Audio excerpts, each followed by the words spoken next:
ketemu lagi sama aku di sini Mariana yang sedang stay di Belanda. Udah sampai 1 bulan sih sekarang.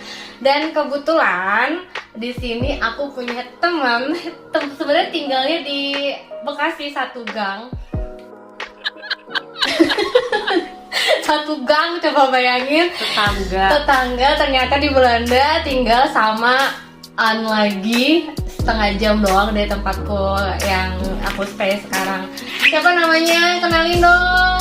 Fahria. Panggilannya Dede kalau di rumah. Jadi aku manggilnya Dede aja ya. Ya. Terus Fahria aku ya kan, soalnya dari kecil udah kita manggilnya main bareng, itu manggilnya Dede. Kalau gue berarti Boleh nggak? kalau di rumah emang Boleh.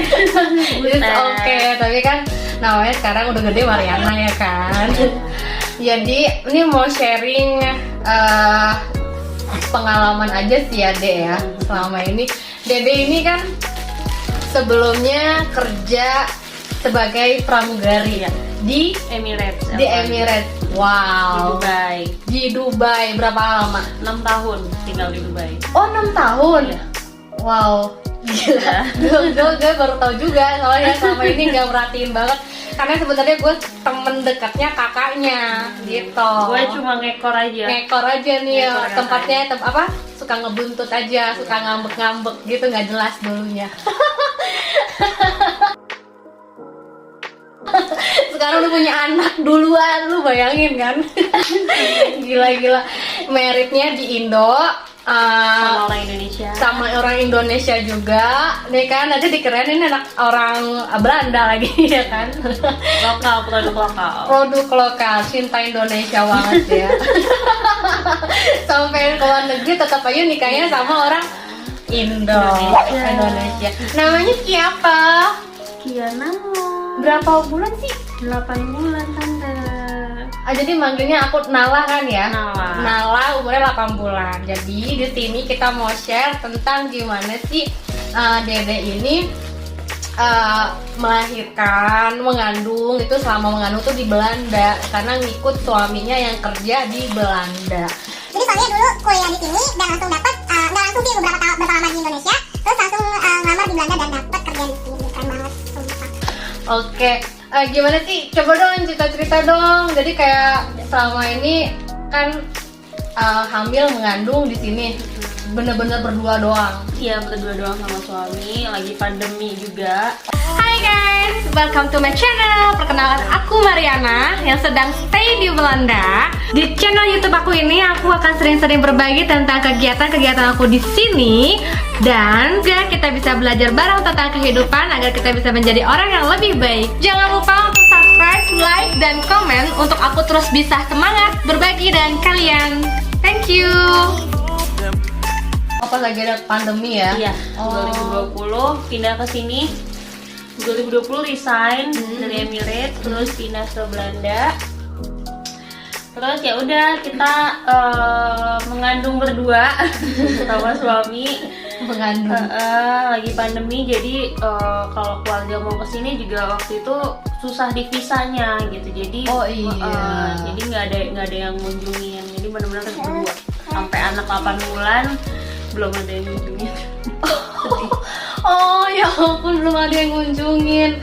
Padahal kakak ada di mana? Jadi kakaknya tuh lagi di US sekarang. UK. Kakak yang pertama ada juga lagi kuliah, ya kan, di UK. Jadi lagi pada ngebolang nih kan, the sister pas Tamrin, namanya Tamrin sister. Oke. Gila, keren banget ya teman-teman. Nah, terus gimana nih sebelum pas lagi ngandungin nih, sebelum ini muncul nih si Nela? Gimana? Jadi sekarang boleh dong di-share selama mengandung di Belanda itu prosesnya kayak gimana sih? Kayak check up ya, cek-ceknya gitu di Belanda. Menyenangkan sih, hamil di Belanda itu menyenangkan dan apa ya? dari segi weathernya lebih enak gitu. Terus Sejuk gitu maksudnya ya. sejuk, iya. Karena kalau hamil bawaannya panas katanya iya, ya kalau di awalnya Indonesia. panas gitu. Awalnya panas. Keringetan gitu. Kalau di sini kan enggak. sejuk. tanpa ada AC ya. Iya, tanpa ada AC udah sejuk. Terus untuk check up-nya juga sebenarnya banyak perbedaan sih yang gue tahu di Indonesia sama nggak. Gue belum pernah check up di Indonesia, pernah sih sekali. Tapi yang gue tahu ada beberapa perbedaan hamil di Indonesia sama di Belanda itu. Kalau di sini kita tuh ketemu sama bidan aja gitu. Oh, kan maksudnya kalau di Indonesia itu biasanya ke dokter kandungan ya, spesialis iya. kandungan. Kalau di sini tuh bidan. Apalagi kalau kehamilannya baik-baik aja gitu. Oh, jadi itu wajib. Wajib ke bidan gitu. Jadi benar-benar harus ke bidan kalau ke dokter. Kalau ada masalah. Jadi kalau pertama ke bidan, nanti bidan lihat nih ini ada masalah apa enggak. Kalau enggak ada masalah lanjut di bidan. Kalau ada masalah baru dirujuk ke dokter spesialis kandungan. Oh gitu. Kita nggak bisa ujuk-ujuk langsung mau ke dokter spesialis kandungan mau periksa kehamilan padahal kehamilan baik-baik aja. Nggak bisa, nanti sama dokter spesialis diketawain yang ada, disuruh ditendang karena anak ke bidan lagi. Memang ini artinya berarti ke dokter itu karena emang ada penyakit, ada masalah gitu, Iya. ada problem, baru kita ujuk-ujuk itu nyari ke dokter gitu. Ya. Terus jadinya jadi kalau di sini check up-nya itu rutin sebulan sekali juga. Enggak. Nah, itu satu lagi. Di Indonesia bisa sebulan sekali ya. Kan. Kalau di sini enggak. Itu biasanya bidannya sih yang kayak ngasih nanti datang lagi ya di minggu keberapa gitu. Jadi ya pasti nggak sebulan sekali. Oh, jadi kira-kira total kamu selama 9 bulan mengandung? Kurang tahu ya, pokoknya untuk USG itu cuma 4 kali.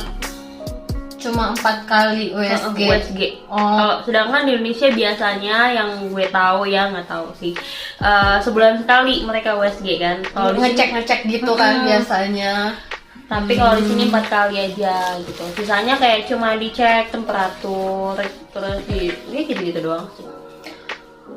Terus kalau udah 9 bulan, terus ceritain dong, misalnya mau melahirkan gitu. Di sini prosesnya emang kayak gimana sih gitu, harus ke rumah sakit kan karena soalnya dibilangnya nggak boleh ke dokter kan. Kalau bidan itu rumah sakit juga, Klinik. Klinik. Nah, Ada terus klinik berarti juga. melahirkannya di klinik juga? Enggak, jadi kita dikasih 2 opsi. Kita mau melahirkan, kamu mau lahiran di rumah atau di rumah sakit? Oh, di rumah juga bisa. Malah kebanyakan orang-orang di sini lahiran tuh di rumah milihnya. Karena mereka merasa di rumah itu lebih nyaman. Karena punya ruangan sendiri dia pribadi ya. Iya gitu. Lebih intens melahirkannya gitu. Dibanding di rumah sakit gitu. Sedangkan kalau yang gue tahu lagi ya, kalau di Indo opsinya itu mau sesar apa normal gitu ya biasanya. Di sini sesar itu bukan opsi. Sesar itu yang nentuin dokternya. Lo bisa sesar atau enggak gitu. Kita nggak bisa minta gue mau sesar, no, harus normal. Wow. Gitu. Kalau di Indonesia malah kucuk-kucuk, oh ya tiba-tiba langsung Sesar. Padahal baik-baik aja. kemarin bilangnya oke, bisa normal, pas lagi mau hari H-nya atau tiba-tiba mulus-mulus, oh nih nggak bisa nih segala macam. Karena kan aku punya kakak juga akhirnya dia sesar. Kayak gitu sih. Terus pembayarannya di sini gimana? Kita wajib punya asuransi di sini. Gitu. Oh, karena kan Dede kan ini ya udah residen di sini ya, MPV ya. Kalau apa namanya, kalau di Indonesia kayak Kitas. Kalau Dede di sini MPV harus, dan itu wajib punya asuransi kesehatan Iya. Dan itu udah menjangkau kayak kelahiran gitu ya. Dari hamil sampai lahir sampai anaknya udah gede juga itu di cover sama asuransi itu. Karena dari satu orang Dede doang, tapi Iya. kan bukan asuransi dari suami, beda lagi. Beda lagi. Suami beda lagi gitu. gitu guys. Jadi kalau udah di sini residen di sini wajib punya asuransi kesehatan. Dan itu jatuhnya bisa lebih murah daripada kalau nggak punya asuransi. Oh, Jadi benar-benar harus lebih baik punya asuransi di sini. iya sih, bagus. Di Indonesia juga banyak asuransi. Apa? Asuransi sini lebih jelas lah intinya pokoknya. Jadi maksudnya di Indonesia? Ya nggak tahu sih, yang tahu saya. Oh, oke. Nggak, kita nggak usah bahas itu guys. Gila. Oke, abis sudah melahirkan, udah berapa hari itu di rumah sakit? Jadi kemarin itu gue stay di rumah sakit kurang lebih 2 hari karena memang ada masalah sedikit sama dia janinnya. Oh, tapi biasanya kalau nggak ada masalah itu tuh nggak nginep malah biasanya. Oh langsung. Oh sama Jadi sih kayak di bidan pun nggak tahu sih. Kayaknya sama deh, dijahit. Habis itu bisa jalan, udah pulang. Iya gitu. Jadi nggak nginep. Ini kalau nginep itu kalau nggak ada masalah kayak gue kemarin ada masalah sedikit, jadi harus nginep 2 hari gitu. Oh gitu. Pulang ke rumah. Terus ada suster yang datang ke rumah. Oh ada suster. Iya. Nah, ini Itu berapa lama? seminggu. 1 minggu dibantuin gitu maksudnya aktivitasnya. Jadi selama seminggu itu dia datang dalam sehari 3 jam. Oh, dalam satu hari 3 jam. Biasa. Terus kita pilih nggak jam berapa atau dia langsung? Iya, nanti kita pilih mau jam berapa gitu. Oh, terus dia pilih jam berapa kemarin? Waktu itu jam 9 sampai jam 12. Jam 9 sampai jam 12. Ya. Dibantuin maksudnya Jadi dia diajarin tuh atau ngajarin gimana? gimana cara mandiin bayi, cara gendong bayi, cara pasang pampers gitu-gitu. Dia juga kalau waktunya cukup ya dia bisa bantuin bersihin rumah, bisa bantuin masak. Nah karena gue asuransinya cuma mengcover untuk 3 jam, udah jadi cuma 3 jam doang. Kalau mau lebih dari 3 jam ya bisa bayar ekstra. Oh oke. Itu selama 1 minggu dapat suster, ya kan. Terus dia yang ngecek suhu, pokoknya dia ngecek jahitan, ngecek bayinya gimana, berat badannya gitu juga.